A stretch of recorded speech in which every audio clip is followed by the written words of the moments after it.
Hey everybody, John here. How you been? It's been a while. I wanted to make a video so that I could talk about some things. So as far as I'm concerned, the federal election was a dress rehearsal for the state election. And the federal election didn't go the way that I would have hoped. But the thing is, that's not surprising.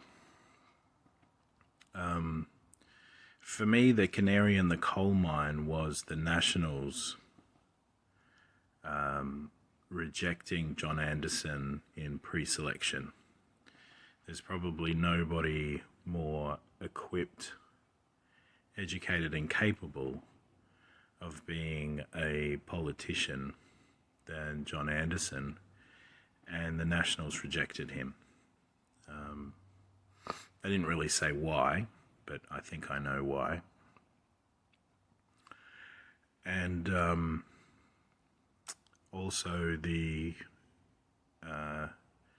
throwing out of Bernie Finn from the Liberal Party in Victoria is also very telling.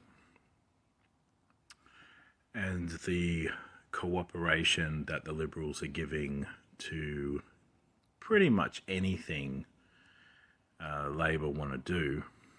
And there's no real talk about the pandemic. It's like, it's like it never happened. It's like no one really protested. It wasn't 100,000 people in the city and stuff like that. So I'm encouraging you all to prepare for the inevitability that Dan Andrews will get re-elected.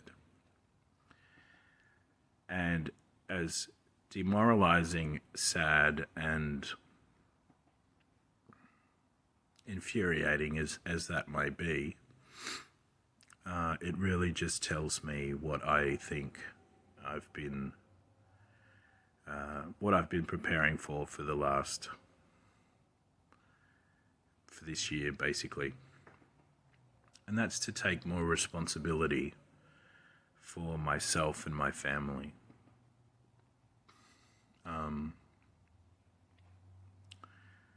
So the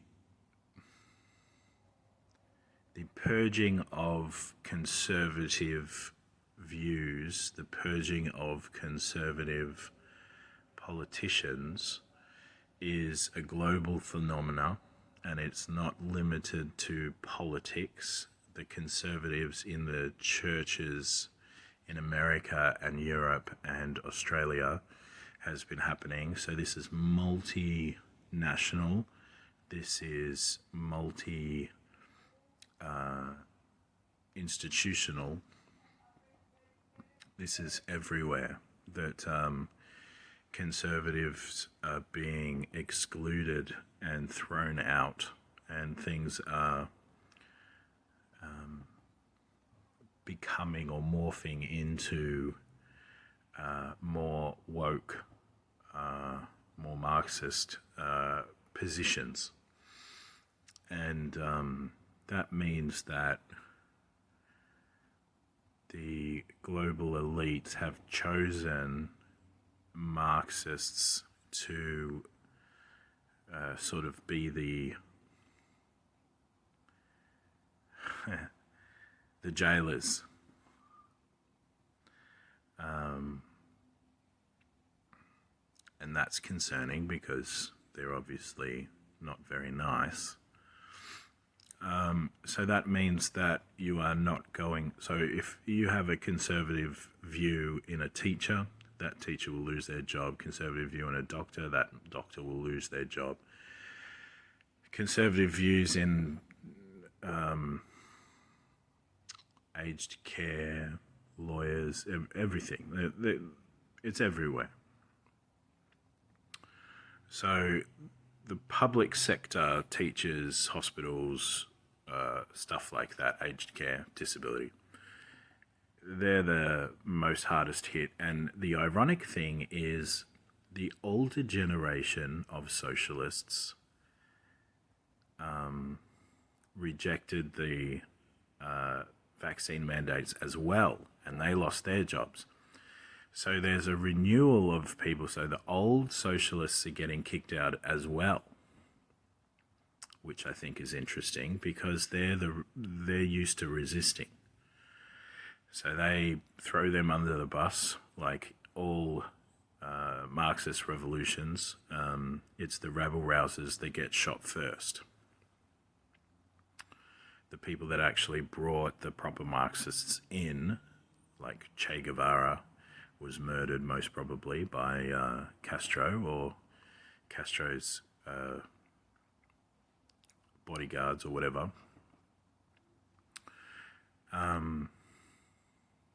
That's what I see happening, is that the old style of socialists are being purged as well as the conservatives. And so what it's going to take for you is that you're going to need to,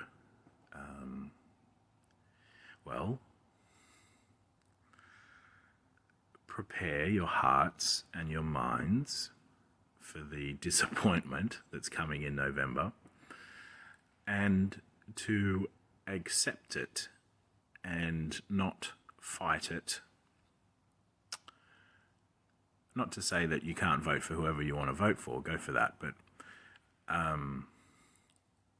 and fight it, I mean fight it internally, as in, oh, this is unfair, this is unfair. You can waste a lot of months, if not years, in not doing anything but walking around being really ticked off that things didn't go your way, and that's not very productive. So the best I can ask you to do is to learn about what Marxism is, what intersectionality is, and I put stuff up on the Looking Glass all the time to help you with that. Take advantage of those things. Don't not watch the Christian videos that I put up just because you're not a Christian. I really encourage you to open up your minds and to look at those things and to consider those things. But ultimately, if you have kids and you're not able to homeschool, you're going to need to do a lot of work, because although it might be varying from school to school how strong-handed the indoctrination is going to be everywhere. By indoctrination, I mean into woke Marxism, decolonization, dumbing down your kids. You might even have to pick up and teach them math and English and grammar and all that sort of stuff. I recommend you do that anyway. So some things that I've been doing for a number of years is collecting resources like old grammar books and other things like that, so that my son can learn how, not only how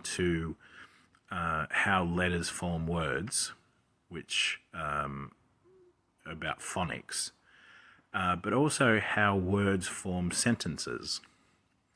Because the more that you can teach someone how to order their thoughts, the better they will be at thinking, but also the better they'll be at communicating.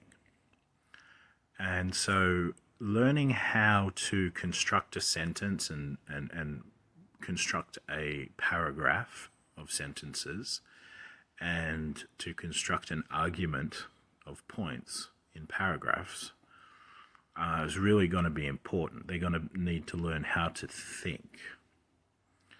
And the best way to do that is to teach or to expose them to logic. So mathematics, 1 + 1 = 2.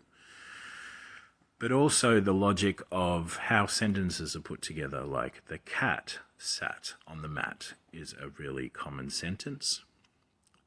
The reason that sentence has meaning is because those words refer to things. So a word's definition is what it excludes the whole universe except for one thing, or two things, whatever, like a cat isn't a dog. So when the sentence, the cat sat on the mat, you're not talking about a dog. You're talking about a cat. The word excludes everything else. Whereas in postmodernism, a cat, depending on how you argue it, could be anything. It could be like a cat being a person, a cat being a dog, a cat being whatever you want it to be. That is the idea of postmodernism, that there's no set rules about anything. And that's going to break down people's ability to think. It's going to break down people's ability to rationalize and to reason. And what you're going to have left is emotion and relationships. And so you're going to see probably a rise in conflict and fighting and people being nasty, and society is going to get a little bit more confrontational. And that's what you can expect with wokeism and postmodernism in general, is that there's going to be a lot more conflict between the student and the teacher, and it won't matter whether the student is in primary school or secondary school. The teacher is going to use power to put downward pressure on students who display dissenting ways of thinking or individualistic ways of thinking. This is what indoctrination is. The cults do this all the time. And to build up your child and to make sure that they don't develop mental illnesses because of all the pressure, you're going to need to build relationships with your children. Not just hoping that they know that you love them. And not only that you say that you love them, but that you show you love them too, unconditionally. It's going to be really important that you be the solid foundation. And from that solid foundation, that relationship, then you can establish certain behavioral norms in your home and have rules, and to help the child to be able to cope with being disappointed or other things like that, ultimately so that they can be a disciplined thinker, a disciplined learner, and a disciplined in their emotions, so that they don't develop anxiety and other things like that with the conflict that's going to be coming, or the implied conflict or the implied threats. Because that's where we're heading. Marxism is a conflict worldview. It is about chaos. And human beings don't function well in chaos. They definitely do not grow up well in chaos. I mean, if you had a family and the father was beating the children would turn out better if they were beaten consistently, like in consistent circumstances. Like every time the dad comes home drunk, the child's beaten, and then blah, blah, blah. There's a consistency to it. You can expect it. That's easier to overcome than the threat of, or the implied threat of danger that could come at any time where you can't predict it. It's the environments that are unpredictable that children find unable to develop, unable to grow. And school is going to present itself as a predictable environment if, of course, you share the opinions, the right opinions. And if you don't, you're going to be disapproved of. And that's very damaging to kids, and they're going to need you, their parents, in order to establish some sort of firm identity. And that's where it's all about. It's all about giving them an identity that is outside of their performance, an identity that is outside of their opinions and other things like that, giving them a strong identity of who they are. And that's where Christianity comes in. Not only is Christianity, I believe, a true worldview, in that if Jesus didn't really die and rise again, then it's useless.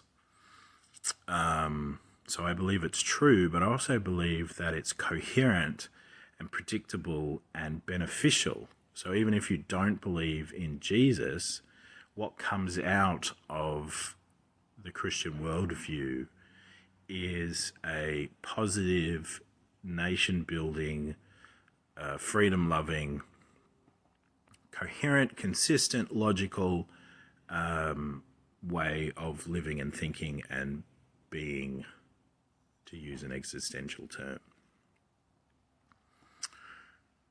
And you're not going to get that anywhere. More and more I see books that are written on topics like ADHD and other things that you would seem like it's more about being factual, are being coloured with identity politics ideas and Marxist ideas. Textbooks of schools are going to change, other things like that. We've seen this already in America. It will be here too. And it's already happened. I mean, there's been reports of social workers coming into schools and shaming the white Christians, the white male Christians. And that person wasn't fired. Nothing happened. So you need to be your children's parents. And Marxism is going to try and get your children to think in a way to stop you and them understanding each other, you and your children understanding each other, to put a wedge between you and your children, because the old hegemony needs to die and the new Marxist hegemony needs to thrive. And in order to do that, you become breeders and feeders, some people say. But school is where the kids are brought up. You've got to resist that at all costs. I know it seems bleak, but you still have a lot of choices. It's not so bad that it's like the Soviet Iron Curtain.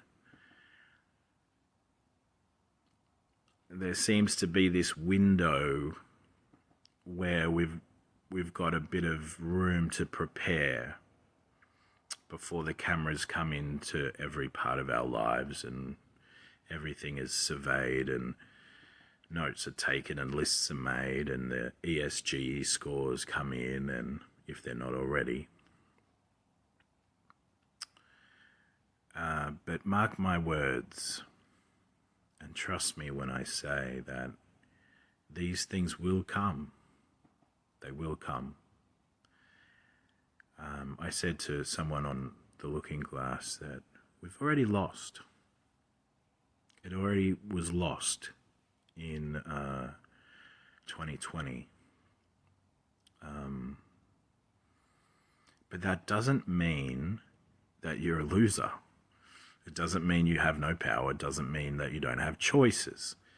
Because I can't remember when it was a long time ago, maybe last year or the year before, I made a video showing you that you have autonomy over your choices no matter what the government chooses. All they can do is kill you.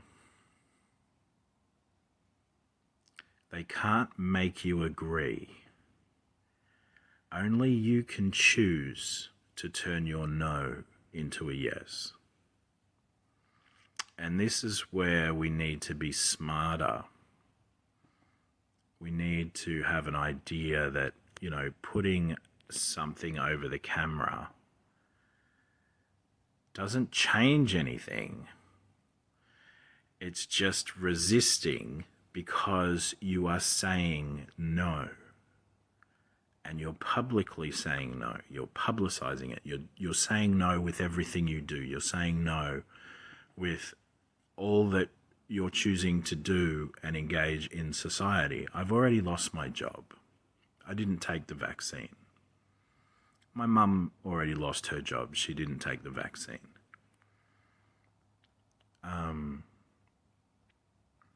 I don't know financially how we're going to go. I don't know anything else to do other than work in the medical field and, where I was working, which I'll keep to myself. I don't know how things are going to go, but this is where Christianity for me really has its effect. I'm really not worried. My belief in God and my how I've come to know God over these last 20 years of being a Christian really has given me a confidence that I can do this and I can cop the punishment that's dished out and I can still stand up and say no. And you're going to be pushed to the limit too. You'll be pushed to the limit where they'll find something to take from you that you really don't want taken. For some of you, you might go all the way to where they might seemingly take your life. But everybody has that point where they will give in. Unless, of course, you determine beforehand where your lines are and what's important to you. Now, for someone like me who's a Christian, everything's on the table. They can take whatever they want. They can take everything. The hardest thing for me would be my kids. That would be the hardest for me. I honestly don't know how I'm going to go if it came to that. But if they took my kids away, gosh, that would hurt bad.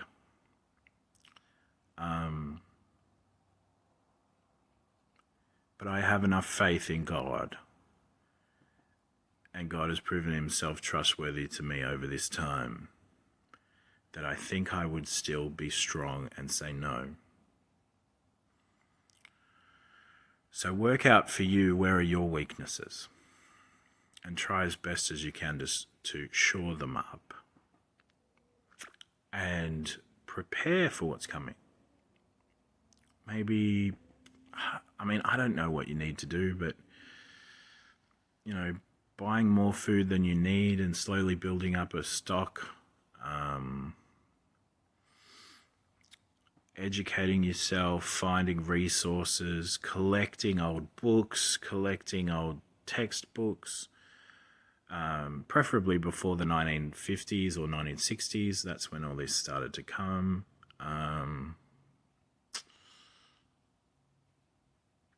Finding who you can trust. That's the big deal. I thought I could trust some people, but it turned out I couldn't trust them at my church. And that was hard. But I kind of looked in the mirror and said, you knew this already. And deep down inside I did. I knew I couldn't fully trust them. And that became real. Reality became real. And so now I'm not even going to church anymore because I don't know where to go. I lost my job and my church. And it's been really difficult. Think carefully where your money goes. That's the other thing. If you want to give to charity, find out if they're woke. If they're woke, don't give it to them. Maybe we need to rethink how we use our money. If you're a churchgoer and you tithe, ask your church about their opinions on these things. And if they're more woke than not, seriously consider stop supporting them. And say, I'm sorry, unless you're biblically honest and loyal, I'm not giving you a tithe. I'll find another church to tithe to. I know this is all hard, but this is the transition from one to another, and it's always that hard part where you don't know exactly what's going to happen. You got to make some choices. This is a long video. I'm really sorry. But I really want to encourage you people not to be afraid, not to be overly anxious, because that's not helpful. You'll just get paralyzed.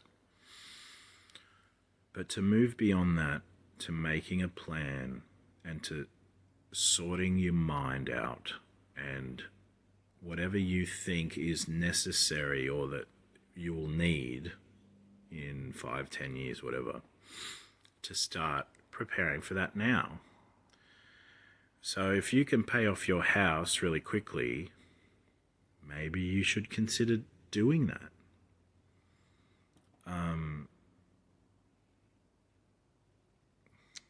Yeah, Klaus Schwab said that you'll own nothing and be happy. So maybe that's a tip-off to stop putting off buying that new fridge. Stop putting off replacing that on the way out washing machine. You know what I mean? Prices are going to get prohibitive, that you can't buy it anymore. Petrol, I mean, they're going carbon neutral, right? So petrol is not going to come down. It's not going to get cheaper. Maybe you should consider selling that gas guzzler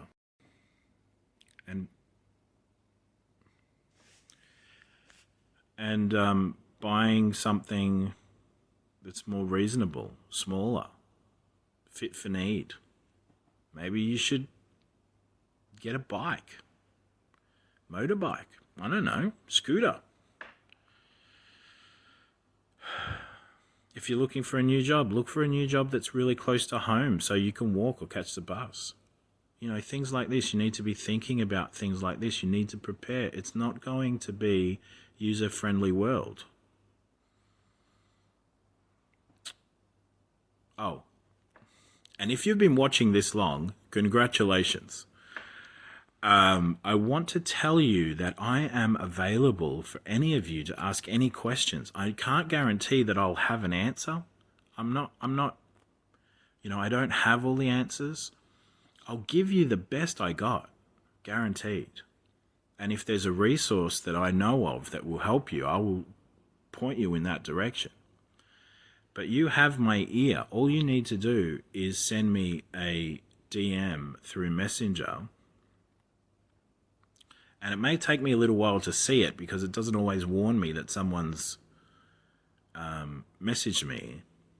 But I'm there for you guys, as I know that many of you guys have been there for me. So just know that we can. I mean, the looking glass was set up with the intention of it being interactive. So yeah, I'm available to talk to if you need it. Just have the patience while I, notice that you've reached out. So look, I gotta go. I mean, this is just so long. This is probably the longest video I've ever done. It didn't feel that long. 29 minutes.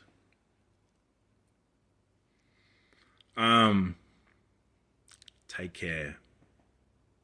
It's going to be hard. We're going to need each other. Don't lose heart. I'll see you later.